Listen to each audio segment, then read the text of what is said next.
8. मेरा ससुर पड़ोसी की छत पर पड़े जूते को देखकर डाउट में था कि कहीं ये मेरा यानी पार्थिव का जूता तो नहीं था।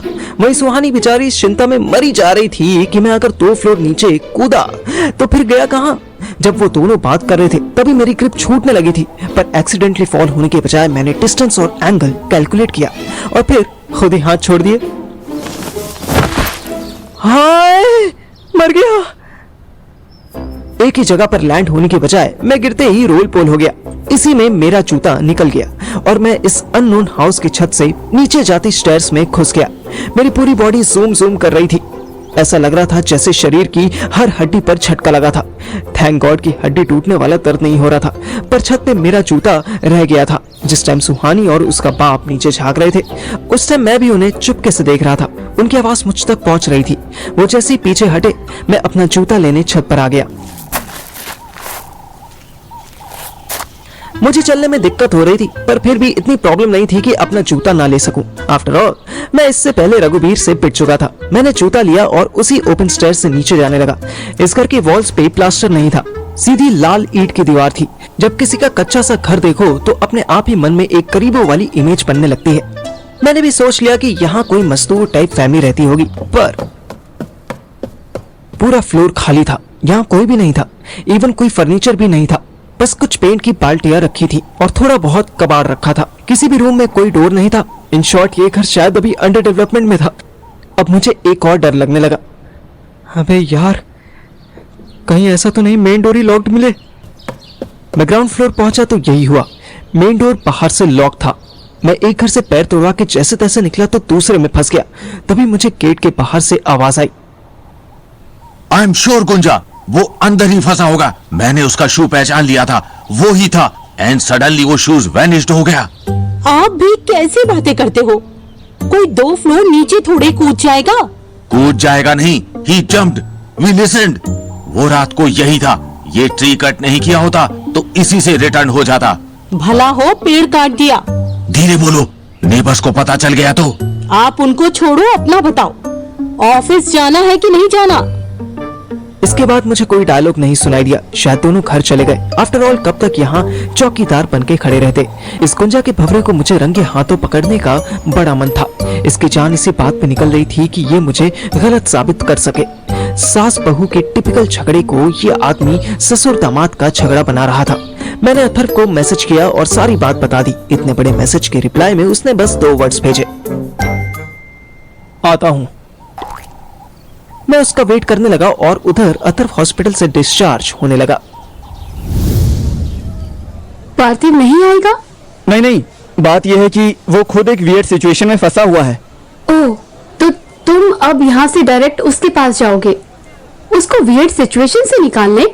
Yup, what choice do I have? You have a choice to do rest as much as possible. या, आई विल ट्राई। वैसे रेस्ट करना तो तब भी मुश्किल था जब मैं एक्सीडेंट के बाद यहाँ तुम्हारे पास टूटा फूटा आया था। तब सिर्फ बॉडी टूटी हुई थी तुम्हारी, अभी तुम्हारा मन भी टूटा हुआ है। एनीवेज, ये फिलोसफिकल बातें तुम्हें अच्छी नहीं लगती। एक काम करो, अकेले मत जाओ, श्रेया को बुला लो। अरे नहीं, उसकी कोई जरूरत नहीं है।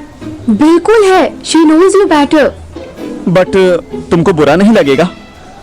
मुझे बुरा क्यों लगेगा? तुम्हारी एक्स गर्लफ्रेंड है, तुम्हारी कॉलेज टाइम फ्रेंड है, मुझे क्यों बुरा लगेगा? गो ऑन, जाओ। अब मेरी नेक्स्ट शिफ्ट स्टार्ट होने वाली है, मैं थोड़ा रेस्ट करूंगी।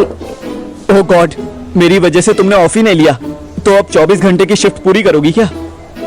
डॉक्टर श्रुति ने अथर्व को कोई जवाब नहीं दिया। वो अपनी रिवॉल्विंग चेयर पर ही सीधी हुई और आंख बंद करके रिलैक्स होने लगी। अथर्व ने श्रेया को मैसेज कर दिया कि वो हॉस्पिटल से निकल रहा है और पार्थिव किसी प्रॉब्लम में है, क्या वो आ सकती है। 30 मिनट बाद सुबह 7 बजे वो श्रेया की कार में बैठा था।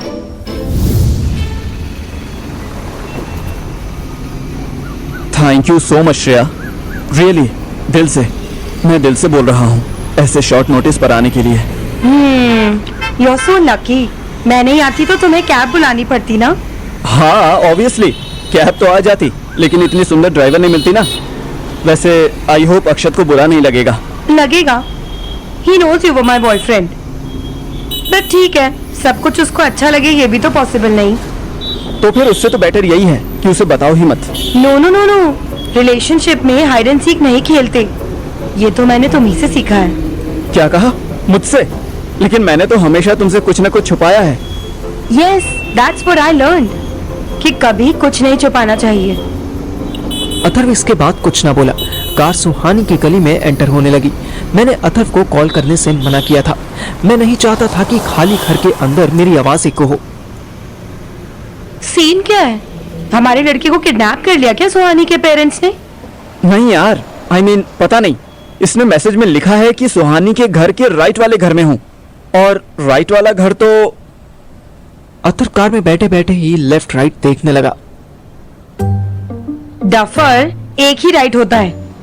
ये हाउस है, पर इसके मेन डोर पर तो लॉक लगा है। अब क्या करें?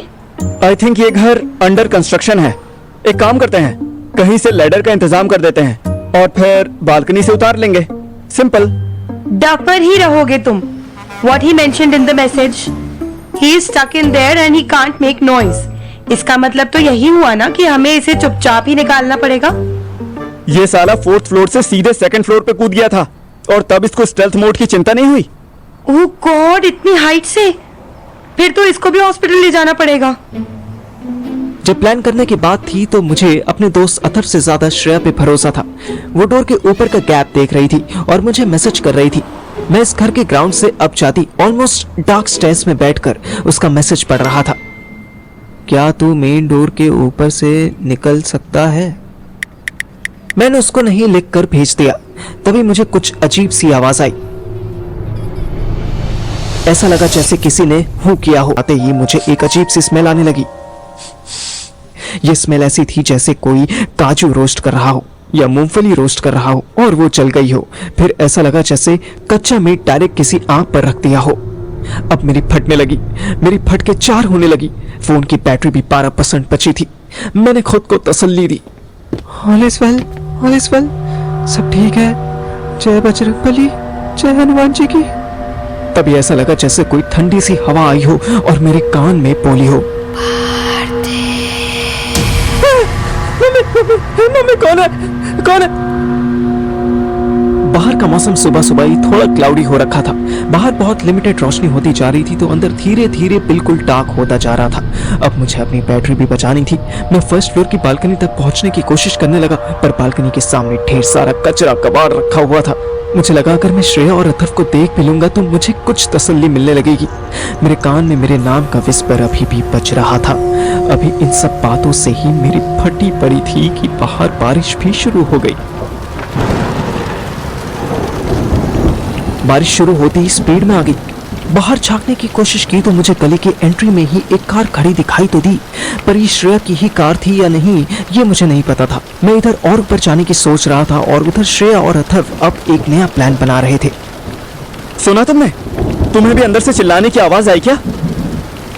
यार, मुझे तो इस रेनफॉल के सिवा कुछ नहीं सुनाई दे रहा। ओह अच्छा, मुझे ऐसा लगा कि जैसे पार्थिव चिल्लाया हो। एनीवेज, एक और आइडिया है हमारे पास। अगर हमें स्टेयर्स नहीं मिली तो कोई बात नहीं, पर टेम्परेरी हम सुहानी की हेल्प भी तो ले सकते हैं ना। सुहानी की हेल्प? Are you serious? उसी की हेल्प से पार्थिव 2 फ्लोर नीचे कूदा है और अब एक बंद घर में फंस गया है। अरे हाँ, वो बात तो ठीक है, पर उसने जानबूझकर तो नहीं। अरे she called him and asked him to rescue her. और कैसे होता है जानबूझकर फंसाना? ए रुक, पार्थिव का मैसेज आया है कि ओह माय गॉड, अंदर कुछ गड़बड़ है। तुम लोग जल्दी करो। मुझे अभी ऐसा फील हुआ कि जैसे किसी ने मेरी टांग खींची। ये हॉन्टेड हाउस है। श्रेया भी घबराकर अथर्व का मुंह देखने लगी।